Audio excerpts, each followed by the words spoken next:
Hello and welcome to another episode of CollectaThoughts, the show where I collect my thoughts on video games, and today we're going to be talking about Nickelodeon All-Star Brawl to obviously try and cash in on the popularity of these big crossover fighting games, with of course following very much in the style of Super Smash Bros, where we have this bigger open arena still in the 2D perspective, allowing a lot more characters to fight at the same time, which adds to the more casual and party-centered focus of this type of fighting game, given it allows more players to, well, play at the same time. And honestly, my intent with this review wasn't to make anything too deep into the mechanics of All-Star Brawls, but more give an idea of what to expect when you don't have friends to play with you and you still want to give this game a go, or just play it as a single player game, which is, as many of you may know, not a usual choice for this type of game. And I'll be honest, Nickelodeon's All-Star is not really gonna change your mind. Much like many other fighting games, there is what could be considered a single player campaign within the arcade, where each character has their own path that can take by doing a bunch of fights in a row, but really seems like the bare minimum was done here. The fights might as well be random, given it just joins different characters from different franchises at a very, again, random order. And there isn't really much interaction between them. I think an opportunity these games always have is to just have some of your favorite characters interacting with each other in a way that they could never before. But here they don't really do that. There's a small line of dialogue between each fight, but it's not even like in something like Injustice where they play off each other. It's really just a random line of dialogue that often doesn't make any sense when contrasted with the other character's line of dialogue. And also, it's just text, no voice acting in that department. There are sound effects and characters do make noises, but there's also a very noticeable lack of voice acting in this game, which I can understand given the budget of this game is probably not very high, that it would be really expensive to get all these voice actors to reprise their roles, but also I think that is something you should take into consideration when you're making a game like this. So the fights are random, and outside of the fights there really isn't a whole lot of interacting between them, so really, while it could be considered a single player experience, it is legitimately not any different than just picking two random characters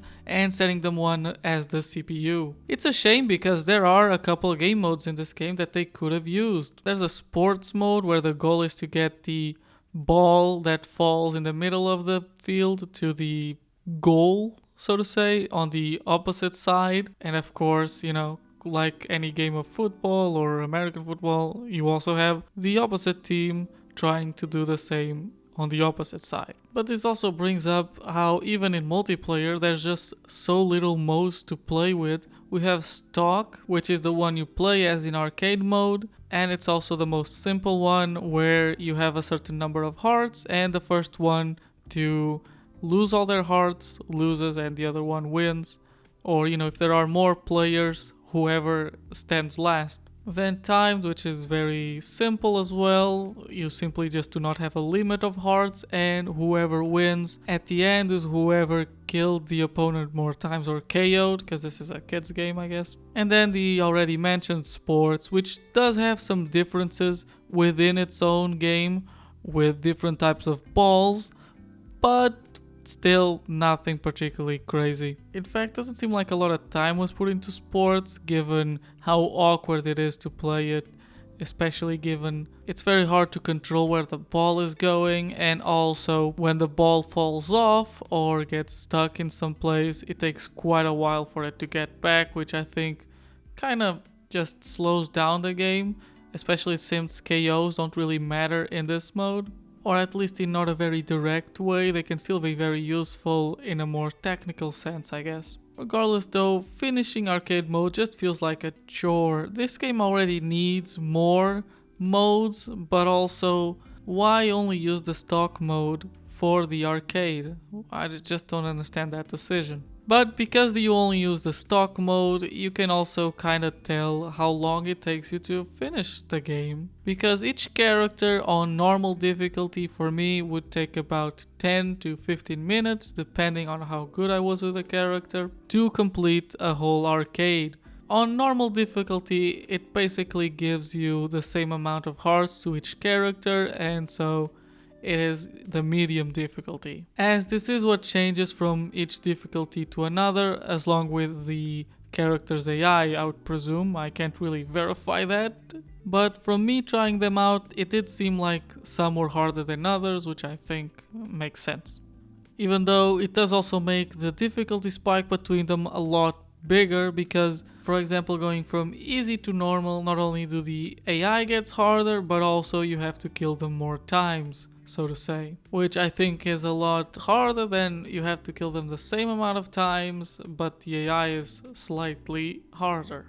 But I can understand why they did it, and it's not a big deal in any way, especially since, you're probably gonna be burned out of playing this mode anyways by the end of it, and maybe easy mode is the way to go just to get rid of your final characters. Now, speaking a bit more about the characters and the stages, well, the stages are nice. They're not super inspired, but they are different enough from each other that it does seem like they play quite differently. That being said, I definitely think some stages benefit some characters a lot more. I find that stages where there's a lot of holes where you can fall into are a lot more advantageous to characters that focus more on mobility, and areas that do not have a whole lot of holes and are very wide or very vertical do tend to give characters that are a lot more focused on getting heavy attacks a bit of an advantage as well, which is interesting, but also I think in a party sense, while playing with other people, could make for a bit more of a frustrating experience. Also, it's not like these characters are all that different from each other to ever matter too much. Honestly, they don't really differentiate themselves from each other a whole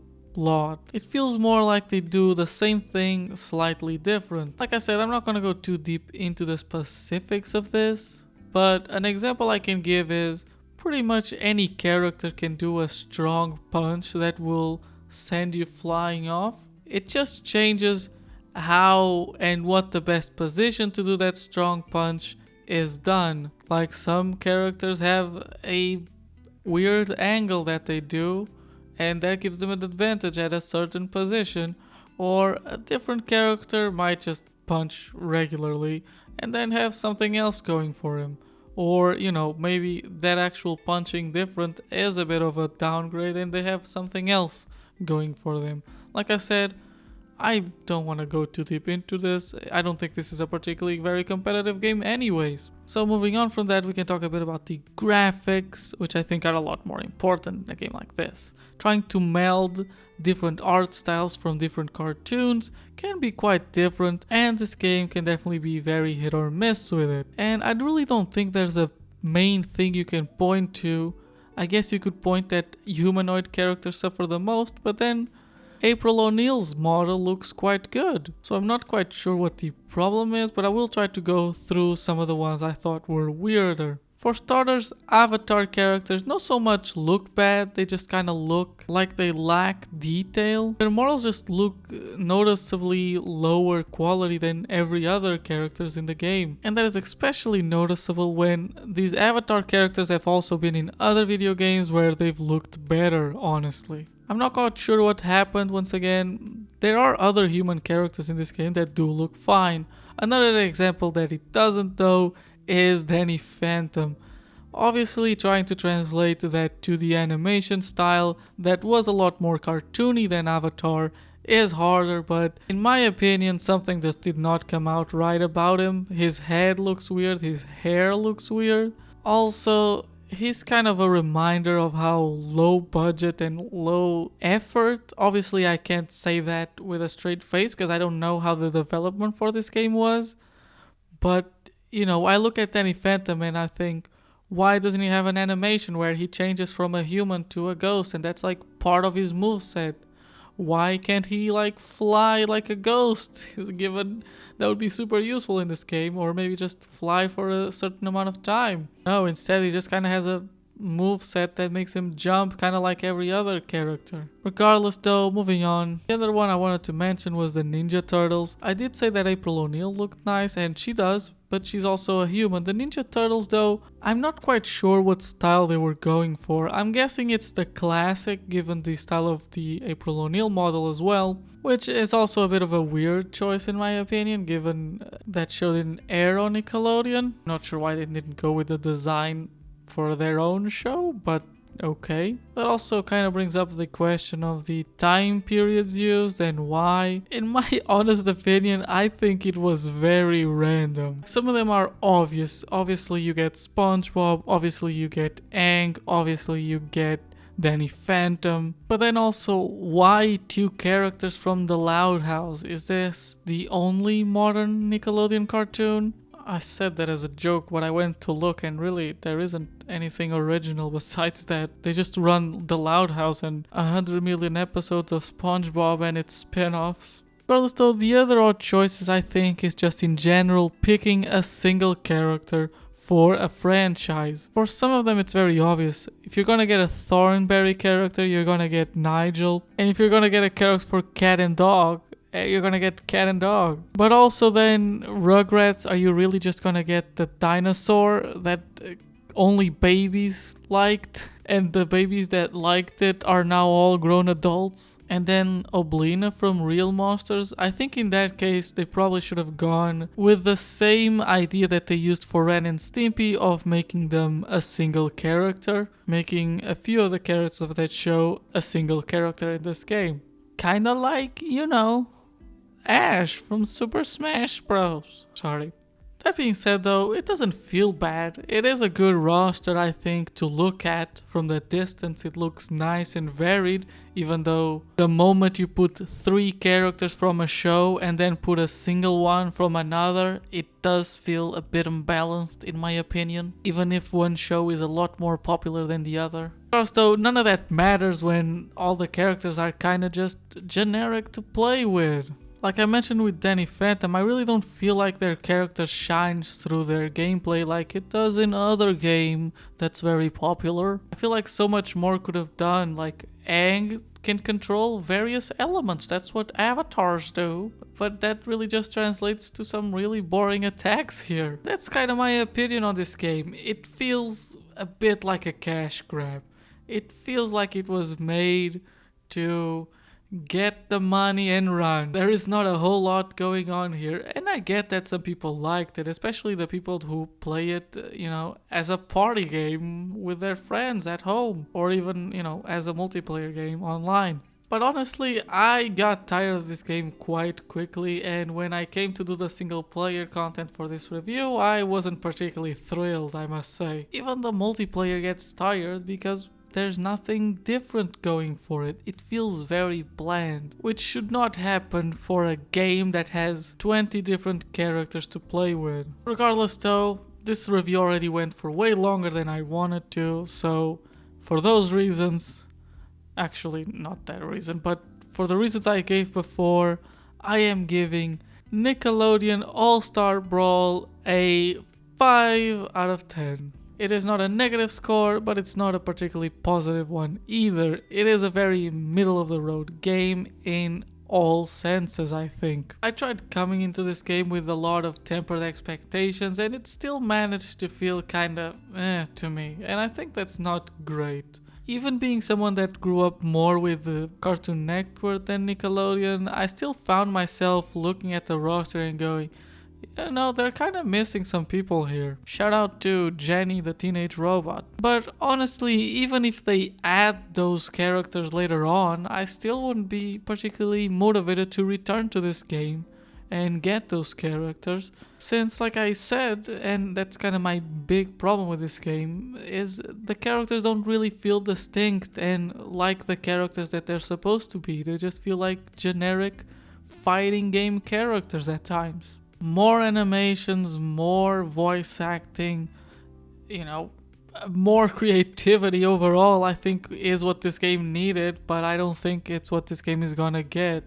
Clearly the game already was successful enough, I'm guessing, profitability wise, So who knows, maybe a sequel will fix these problems. I'm not sure, I don't know. Recommendations wise, I'm gonna say it. Just play Super Smash Bros. If you don't have a Nintendo, play Brawlhalla, it's free. That's the same thing as this, but more polished. Regardless of whatever your decision is though, I hope that you enjoyed watching. And if so, please consider subscribing, liking, commenting, and now also disliking, all the things you can do for free here on YouTube. And regardless of that, I have no idea how Smash gets away with using the word smash. It kinda sounds like... yeah, I can't say that. Regardless of that, goodbye.